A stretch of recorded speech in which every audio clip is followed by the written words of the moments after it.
అందరికీ నమస్కారం. ఈరోజు మనం జరాసంధుడు మరి అతడు మహాభారతంలో భీమ జరాసంధుని యుద్ధం వల్ల ఆ జరాసంధుడు ఏ విధంగా మరణించాడు, అతడు ఏ విధంగా జన్మించాడు, అతనికి ఉన్న శక్తులు, అతడు మరి శ్రీకృష్ణునికి బలరామునికి వీరిద్దరూ జరాసంధునితో ఎన్నోసార్లు యుద్ధం చేశారు. దాని గురించి కొంచెం చర్చించుకుందాము. జరాసంధుడు అంటేనే జరా అనే రాక్షసి వల్ల ఇతనికి రెండు భాగాలుగా జన్మించి ఒకటైన ఒక మానవ రూపమే జరాసంధుడు.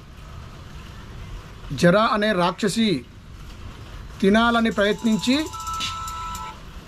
రెండుగా ఉన్న శరీర భాగాలు ఒకే తేజోవంతమైన బాలునిగా రావడం, అతడే జరాసంధుడు. ఈ జరాసంధుడు మగధ నేలిన బృహద్రథుని కుమారుడు. అతనికి ఆ బృహద్రథునికి ఇద్దరు భార్యలు. వారు కాశీరాజు యొక్కకి పుట్టిన కవల పిల్లలు. అయితే ఎన్నో హోమాలు ఎన్నో వ్రతాలు చేసినా కూడా వారికి పిల్లలు పుట్టలేదు. ఒకసారి చండకౌశికుడనే మహాముని వీరి రాజ్యానికి రావడం, అతనికి వీరికి ఉన్న లోపం గురించి చెప్పడం వల్ల ఆ ముని తన తపశ్శక్తితో ఒక మామిడి పండు ఇవ్వగా ఆ పండును బృహద్రథుడు అతని భార్యలకు ఇవ్వగా వారు ఆ పండును సమానంగా తీసుకొని భుజించారు. ఆ భుజించడం వల్ల మరి సంతాన భాగ్యం అయితే కలిగింది, కానీ ఒక మనిషి సగభాగం అంటే కుడివైపు ఇలా శిరస్సు నుంచి పాదాల వరకు చూస్తే సగభాగం శరీర భాగం ఒకరి గర్భంలో, సగభాగం ఒకరి గర్భంలో పుట్టడం జరిగి వారు చాలా బాధ కలిగి ఇతడు జీవించాలనుకున్నారు. కానీ అలా పుట్టి ఆ రెండు శరీర భాగాలు బ్రతికే ఉన్నాయి. కానీ వారు చాలా బాధతో ఆ శరీర భాగాలను అవతల పడేయండి వారి పని వాళ్ళకు చెప్పడం, వారు తీసుకెళ్ళి ఆ బయట పడేయడం జరిగింది. ఆ తర్వాత అదే రాజ్యంలో జరా అనే రాక్షసి తిరుగుతూ ఉండేది. ఆ రాక్షసి మరి ఈ శరీర భాగాలు అలా ఉన్నవి చూసి వాటిని తినాలని అక్కడికి రావడం, ఆ సమీపించగానే ఆ రెండు శరీర భాగాలను దగ్గర చేసి తినాలని ప్రయత్నించినప్పుడు ఆ రెండు శరీర భాగాలు అతుకొని ఒక తేజవంతుడైన ఒక బాలకునిగా బ్రతికి ఉన్నాడట.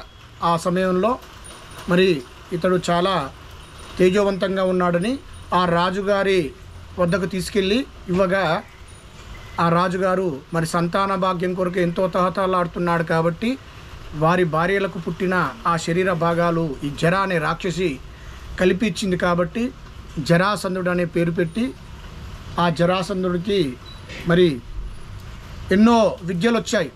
అతనికి ఒకానొక శక్తి ఉంది. ఏంటంటే ఎవరైనా ఎదుట ఉండి అతనితో యుద్ధం చేసినప్పుడు వారి యందు తేజస్సు ఇతను మరి స్వీకరిస్తాడట. ఆ తేజస్సు స్వీకరించి ఎంతోమంది రాజులను ఓడించి ఇంచుమించు 20,000 పైచీలుకు రాజులను ఓడించి వారిని ఒకానొక యజ్ఞంలో బలివ్వాలని అందరినీ బంధించాడట. ఆ విధంగా బంధించినప్పుడు మరి కృష్ణుని మామ కంసుని యొక్క మామగారు ఈ జరాసంధుడు. ఈ జరాసంధుని కుమార్తెలను ఆ కంసునికి ఇచ్చాడు. మరి కంసుని యొక్క చెల్లెలు కొడుకే శ్రీకృష్ణుడు. ఒకానొక సమయంలో మరి ఆ శ్రీకృష్ణుడు జన్మించడం, ఆ కంసుని యుద్ధం జరగడం, ఆ కంసుని వధించడం జరగడం వల్ల ఈ కంసుని భార్యలు జరాసంధుని పిల్లలు కాబట్టి ఆ జరాసంధుడు ఈ కృష్ణుని బలరాముని మరి యుద్ధం చేయాలని వారిని ఓడించాలని ప్రయత్నం చేయడం, వారిద్దరి యుద్ధంలో అంటే బలరామకృష్ణులు జరాసంధుల యుద్ధంలో ఎన్నో వేల మంది సైనికులు చనిపోవడం జరగడం వల్ల ఆ తర్వాత ఒకానొక రోజు అంటే ఈ పాండవులు రాజసూయయాగం, ధర్మరాజు రాజసూయయాగం చేయాలని నిశ్చయించుకున్నప్పుడు శ్రీకృష్ణుడు చెప్తాడు, జరాసంధుని వద్ద చాలామంది రాజులు బందీలుగా ఉన్నారు కాబట్టి నేను, అంటే శ్రీకృష్ణుడు అంటున్నాడు, నేను అర్జునుడు భీముడు మీ ముగ్గురం కలిసి అతని దగ్గరికి వెళ్తే అతనితో ద్వంద్వ యుద్ధం చేస్తే ఆ ద్వంద్వ యుద్ధంలో అతడు వధించబడతాడు. ఎందుకంటే అతనికి ఎదురుగా నిలిచి యుద్ధం చేస్తే వారి శక్తిని ఆకర్షిస్తుంది కదా, అందువల్ల ద్వంద్వ యుద్ధం చేస్తామని ఈ ధర్మరాజు వద్ద అనుమతి తీసుకొని ఈ అర్జునుడిని మరియు భీముడిని తీసుకొని వెళ్ళి ఆ జరాసంధుని రాజ్యానికి వెళ్ళి అతని తండ్రి ఒకానొక రాక్షసుని అంటే సంహరించి అతని యొక్క శరీరంతో 3 నగారాలుగా అంటే పెద్ద వాయిద్యాలు అతని రాజ్యానికి మరి తోరణంగా ఉంటుంది కదా, ఆ తోరణంపై పెట్టాడు.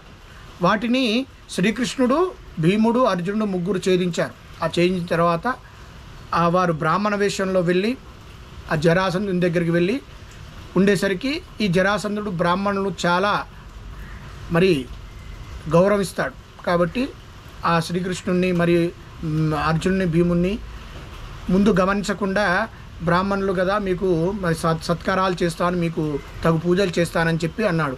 అప్పుడు కృష్ణుడు ఏమన్నాడంటే, నాతో వచ్చిన ఇద్దరు మాత్రము అర్ధరాత్రే మాట్లాడతారు అంటే సరే అని చెప్పి అర్ధరాత్రి సమయంలో అక్కడికి వెళ్ళడం, వారు వెంటనే మరి పరీక్షించి చూశాడు, వీరు రాజులు బ్రాహ్మణులు కాదు, వీరు క్షత్రియుల వలె ఉన్నారని పరీక్షించి చూడగా అప్పుడు శ్రీకృష్ణుడు అతని నిజ రూపం ధరించి వచ్చింది శ్రీకృష్ణుడిని మరియు అర్జునుడు భీముడు వీళ్ళని చెప్పేసరికి మీకేం కావాలి అంటే నీతో యుద్ధం చేసి నిన్ను ఓడిస్తాము అని చెప్పినప్పుడు అప్పుడు భీముడు జరాసంధునికి ఘోరమైన భీకరమైన యుద్ధం జరుగుతుంది.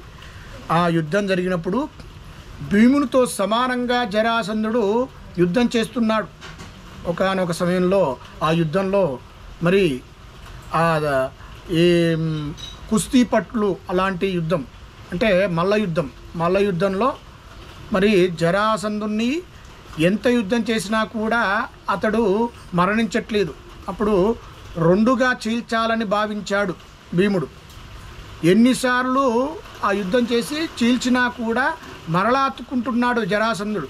ఆ విధంగా కొన్ని మార్లు జరిగిన తర్వాత శ్రీకృష్ణుడు చీల్చి అతని శరీర భాగాలను అలాగే వేయకుండా కుడివైపు ఉన్న భాగాన్ని ఎడం వైపుగా వెయ్యి అని చెప్పాడన్నమాట. అంటే ఉల్టా ఇలా ఉన్న భాగాన్ని ఇలా వేసినప్పుడు అతుక్కుంటున్నాడు కదా, అప్పుడు ఈ శరీర భాగాన్ని చీల్చావు కదా, ఈ విధంగా వెయ్యి అన్నప్పుడు ఆ 2 శరీర భాగాలు చాలాసేపు అతుక్కోకుండా ఉండడం వల్ల జరాసంధుడు మరణించడం జరిగి అతని దగ్గర ఉన్న రాజులందరినీ కూడా విడిపించి పాండవుల రాజసూయాగానికి వారిని వినియోగించుకున్నారు. ఈ విధంగా జరాసంధుని యొక్క వధ జరిగింది. ఈ మా 27 గురు ఛానల్ను అందరూ సబ్స్క్రైబ్ చేయండి, ఈ కథను అందరికీ షేర్ చేయండి. మరి మహాభారతంలో జరాసంధ వధ కూడా చాలా ప్రాముఖ్యమైంది కాబట్టి దీని గురించి అందరికీ తెలియజేయండి. అందరూ లైక్ చేయండి, షేర్ చేయండి. అందరికీ నమస్కారం.